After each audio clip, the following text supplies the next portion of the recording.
Salam salam chers followers, j'espère que yéen a ngi ci jàmm. Quant à moi, machallah, alhamdoulilah, je vais très très bien. Alors aujourd'hui, je vous amène à Sangalkam. Sangalkam nekk benn commune qui est à proximité de Rufisque. Alors tey nag je suis invitée par monsieur Saliou Keita qui est le DG du CICES, en même temps un responsable politique à Sangalkam. maye foofu benn journée de consultation gratuite. Consultation gratuite bi nag am na cardiologie, am pédiatrie, am gériatrie, am médecine générale. Alors mu nekk lu am solo loo xamante ne en tout cas moi Araman Voice je soutiens cela. Kon nag sama gars yi, let's go.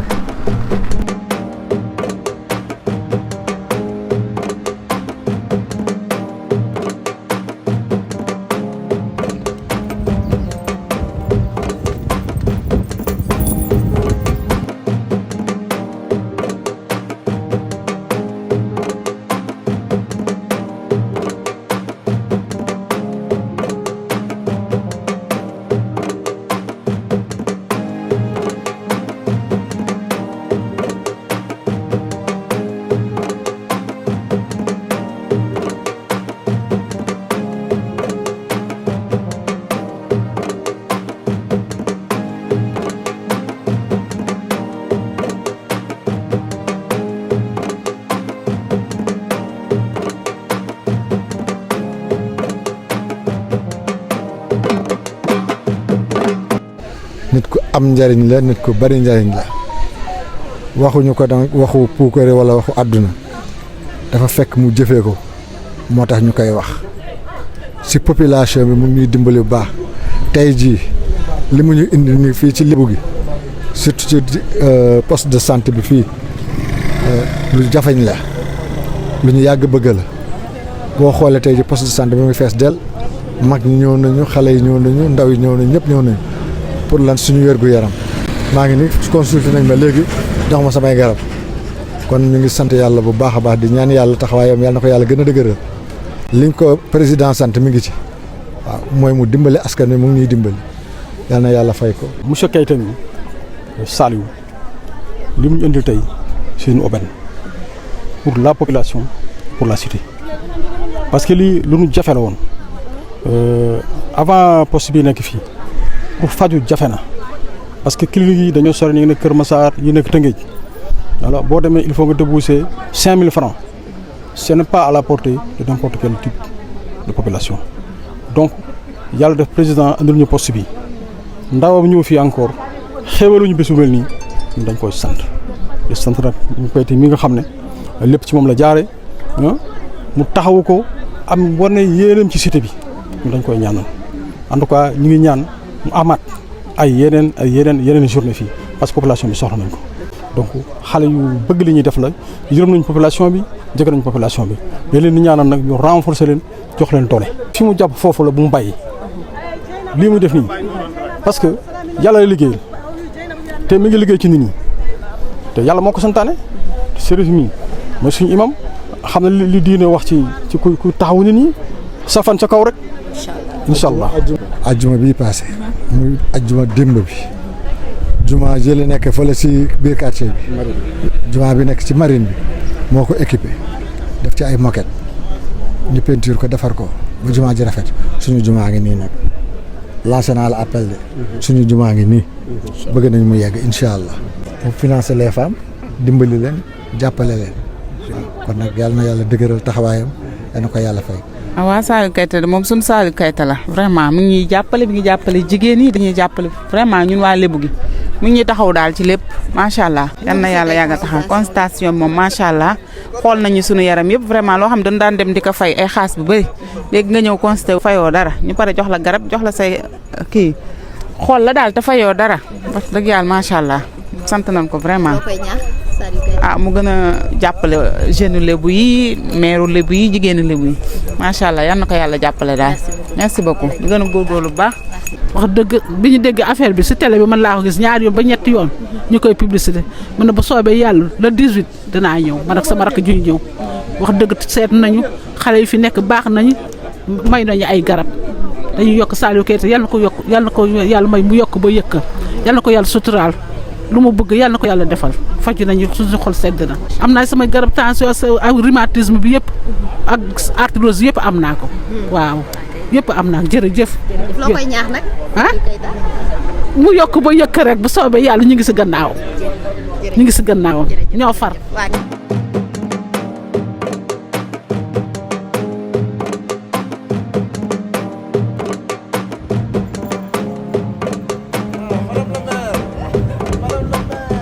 waaw maa ngi nuyu ñëpp di ziar ñëpp di nuyu le directeur général de la foire di ko féliciter bu baax a baax parce que moom c'est un républicain te loolu la njiitu réew mi santaane fépp donc nekk opposition boo amee sa nit di def dara da ngay ñëw sagal ko àndandoo ak moom parce que loolu mooy Sénégal. rafetlu ko bu baax a baax rafetlu ko bu baax. di ñaan yàlla mu am réussite bu baax. ak lan nga koy ñaax. non di ko ñaax mu gën a góorgóorlu si liggéey bi parce que Sénégal ñu ngi koy xool ndax dafa yore benn liggéey boo xam ni muy département foire bi xam ne àddina yëpp fay tase ñëpp di ko seetaan te ñëpp xam nañu détermination bokkul si ñuy tëj seen téléphone. boo ko woowee daf lay wuyu tegee te vraiment mu ngi koy doxal ñu ngi koy ñaanal yàlla may ko ndam may ko loo kawe njortam si biir gouvernement bi mu yaakaar. On est très satisfait très content parce que moom sama yaay la sama xarit la te lii mooy Sénégal man je suis képp ko xam Saliou Keita xam na ni c'est un disciple du président Macky Sall nekk xaritu Macky Sall rakku Macky Sall di yëngatu pour Macky Sall donc su ma nekkee au pouvoir moom mu nekk dans l'opposition ma xewle mu bàyyi lépp ñëw sagal ma comme ni mu ko waxee lii am solo mooy dénominateur commun bi ce sont les populations bu fekkee ñun dañuy liggéey pour population bi ñoom ñu liggéey pour population bi politique jarul xeex.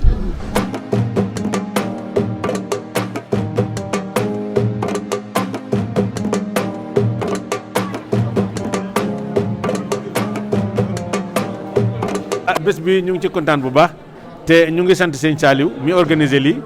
sëñ Saliou Keita kontaan nañ ci moom trop ndaxte lii ñu di la faj gratuitement vraiment yombul te ndax fu mu ne ñëpp xam nañ ne faj moom affaire yi faj moom dafa cher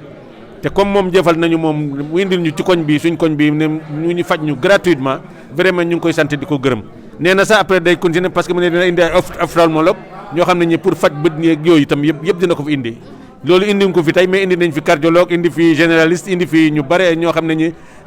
ñiy faj xale yi comment niñ la pédiatrie donc moo tax ñu ngi koy sant bu baax di ko gërëm te moom ci boppam nee nañu dina indi ophtalmologue moo tax dëgg sant nañ ko gërëm nañ ko bu baax a baax jërëjëf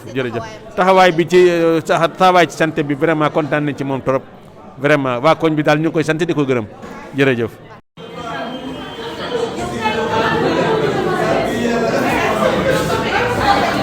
maa leen ziar di leen gërëm tey bëgg di ñaan yàlla toujours lu mel nii di fi am mu jege di def lu consultation gratuite ki ko fi indi nag vraiment muy Saliou Keita indi na fi loo xamante ne bii waa gox bi yëpp dañ ci kontaan buñ sañoon nag à chaque fois muy am ñu koy rémunérer muy am waaw kon nag ñu ngi sant daal encadrement bi ñi mu àndal ak ñëpp ñu ngi leen di sant di leen gërëm garab yi doy na. macha allah ñëpp a ngi fi.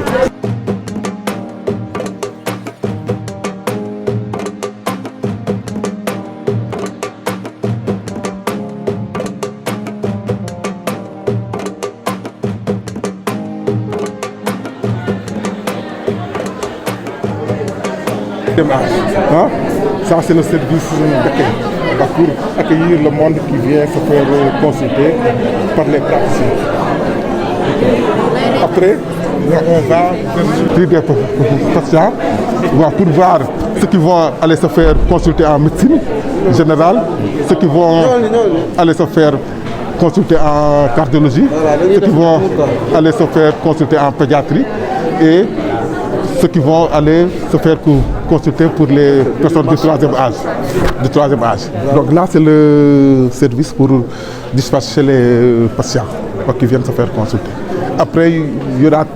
4 services. Le service de médecine générale qui est là.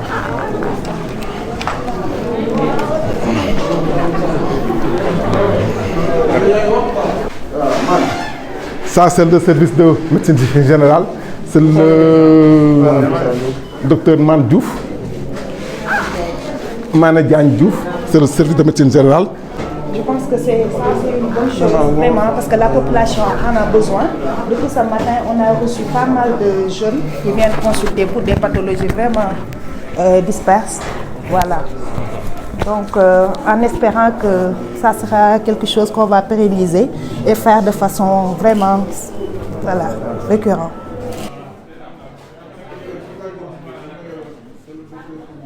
Bon, comme Dr Seck vient de le dire, hein, c'est dans le cadre, surtout c'est par rapport au dépistage des maladies cardiovasculaires, d'accord? Parce que les maladies cardiovasculaires sont des maladies qui sont très fréquentes de nos jours, d'accord? On va dire, c'est la première cause de décès actuellement dans le monde, les maladies cardiovasculaires. Et on voit que ces pathologies sont de plus en plus fréquentes dans nos contrées. Parce qu'avant, c'était plutôt les maladies tropicales infectieuses qui avaient pris le dessus. Maintenant, avec le changement de mode de vie et tout, donc nous voyons que les maladies cardiovasculaires sont vraiment très très fréquentes. Et ce que nous déplorons, c'est que les patients viennent le plus souvent en stade très tardif. Et un malade qui vient avec déjà les complications qui sont là après la prise en charge est très lourde. Et c'est un véritable problème de santé publique, on va dire. Donc le véritable challenge, on va dire, c'est la prévention. La prévention, le dépistage, voir les patients qui sont soit hypertendus, diabétiques, avant que les complications ne s'installent. Parce qu'une fois que les complications s'installent, après la prise en charge est très lourde. L'HTA, c'est une pathologie qui touche le plus souvent les personnes âgées, c'est-à-dire de plus de 60 ans et tout. Maintenant, il n'est pas dit qu'une personne jeune également ne fait pas de l'hypertension. Parce que la prévalence, elle est beaucoup plus importante chez les personnes âgées, mais les personnes également jeunes ne sont pas indemnes. D'accord. L'âge est un véritable facteur de risque comme le genre masculin, mais maintenant, comme on le dit, avec le changement de mode de vie, on a la sédentarité, donc tout ça contribue vraiment à faire.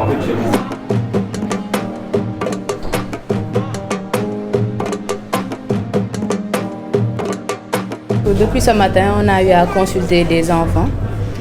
les tranches d'âge allant des nourrissons jusqu'aux grands enfants, jusqu'à 15 ans. Maintenant, entre-temps, on a eu des symptomatologies telles que les syndromes adénoïdiens, des bronchiolites et des gastro-entérites aussi, on en a eu, et des constipations chroniques. Mais là, quand même, ça va. Oui, ça va. Vous avez reçu combien de patients enfants? Donc pour le moment, on a eu 12 malades. C'est bien pris en charge. Donc là, on les consulte, on leur donne un traitement et il y a la pharmacie à côté. Ils vont pouvoir avoir les médicaments à côté disponibles. Ceux qui ne sont pas disponibles aussi, ils pourront l'avoir à la pharmacie. Et les carnets de vaccination? Oui, ça va. Oui, on vérifie les carnets de vaccination. Pour les enfants pour lesquels les vaccins ne sont pas complets, on leur demande de se rapprocher des centres de santé pour se vacciner. Et aussi, il y a également des enfants pour lesquels on a eu à avoir des antécédents familiaux, comme par exemple de drépanocytose et tout. Donc là, on leur demande de faire des bilans de dépistage qu'ils pourront faire dans les centres de santé à côté. D'accord. En ce moment, ça va.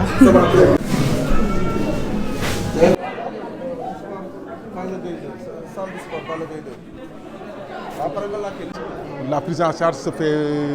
évidemment par la prise de médicaments. Donc, on a mis en place des produits qu'on offre gracieusement aux patients, enfants, hommes, femmes et personnes de troisième âge. Tey nag fukki fan ak juróom-ñett ci weeru février am nañu mbégte lool ndax dañ fi def li ñuy wax consultation gratuite boo xam ni poste de santé bi moom infirmier ak sage-femme ñoo fi faroon di nekk mais tey am nañu médecin cardiologue am nañu médecin généraliste am nañu médecin pédiatre ensuite am nañu un lot de médicaments ay garab yu bari yoo xam ni kii donateur yi indi na ko pour kuñ consulter ba pare nga dem ñu jox la garab kooku nag kan la mooy monsieur Saliou Keita dëkk ci koñ bi ba pare nekk responsable politique ensuite nekk directeur général du CICES Saliou Keita amuñu fayam parce que lii mu ñu defal lu rëy la ci ñun donc ñu ngi koy sant ñu ngi koy gërëm donc ci turu délégué de quartier bi ci turu imam yi ci turu président association yi fi nekk di mag ñi góor jigéen ñi ñu ngi koy sant di ko ñaanal yoon wi mu jël yal na ko sama borom defal ndam salaamaaleykum wa rahmatullah. Saliou Keita, responsable politique Alliance pour la République, directeur général CICES et surtout habitant de cette localité. Fii laa dëkk fii laa yeewoo fii rek laa am loolu moo tax ginnaaw yàlla ba mu ñu indee fii ñu xool gox bi bu baax jaxasoo ak nit ñi déglu nit ñi lu bari jàngat nañ ko jàngat bu bari lañ ci def mooy que président Macky Sall ñun fu ñu toll nii tey yàlla ak moom la askan bi ñoo ko fal kon li ma gëm mooy ñun ñoo war a nekk tànkam fi nekk loxam fi dem ci population yi xool li nga xam ne mooy préoccupation réelle des populations ñu taxaw ci loolu moo tax li ngeen gis ni tey ce n'est qu'un début d'une série d'actions de portée communautaire ci wàllu santé ci wàllu développement surtout développement nous allons très prochainement mettre en place ce qu'on appelle la maison de l'entrepreneuriat. La maison de l'entrepreneuriat pour accompagner les femmes de la localité Sangalkam et environ pour une meilleure autonomisation. Nous allons accompagner les jeunes également. Dinañ accompagner ndaw ñi jigéen ñi dinañ leen gunge ñu taxaw leen ba nga xam ne dinañ mënal seen bopp xale yi dinañ leen gunge ba ñu mënal seen bopp ndaxte balaa ngaa niñ koy waxee ci wolof balaa ngaa jàngal nit balaa nga koy may xaalis di ko may jën jàngal ko nu muy nappee moo tax tey man en tant que acteur politique lii laa gëm mbumbaay gëmuma ko am naa ci droit li ma gëm mooy askan bi li ñu soxla dëgg mooy fi ma dëkk ni tey dañu soxla ku leen di jàppale social bu bari loolu tax tey lii dañ koy tàmmali rek lu bari mi ngi ñëw tey bu ñu defee lii tey ëllëg dinañ def leneen kon askan bi seen mbébét tey ñun xam nañ ko dinañ ci dox lépp loo xam ne mën nañ ko am nañ ko dinañ ko bokk ak ñoom te lii ngeen gis ni tey xeeb nañ ko trop waaye yeneen fan ñi ngi ñëw yeneen action dinañu ñëw ba waa Lebu gi 2000 maa ngi leen di sant bu baax cité yi fi nekk yëpp maa ngi leen di sant bu baax man Saliou Keita bi nga xam ne ni tekkiwuma dara mënuma dara waaye ñoom ñoo may tette tey di ma woon yoon bu baax ma siy dox ñoom ñooy jóg tey di ma waxal wax bu baax kon awma seen fay kon képp ku def déplacement tey sa bopp nga ko defal du man nga ko defal madame la maire mi ngi ni taxaw maire Kër Massar Nord opposition la bokk waaye lu tax mu ñëw tey lii mooy action républicaine politique dañ koy def waaye na rafet jarul xuloo jarul saaga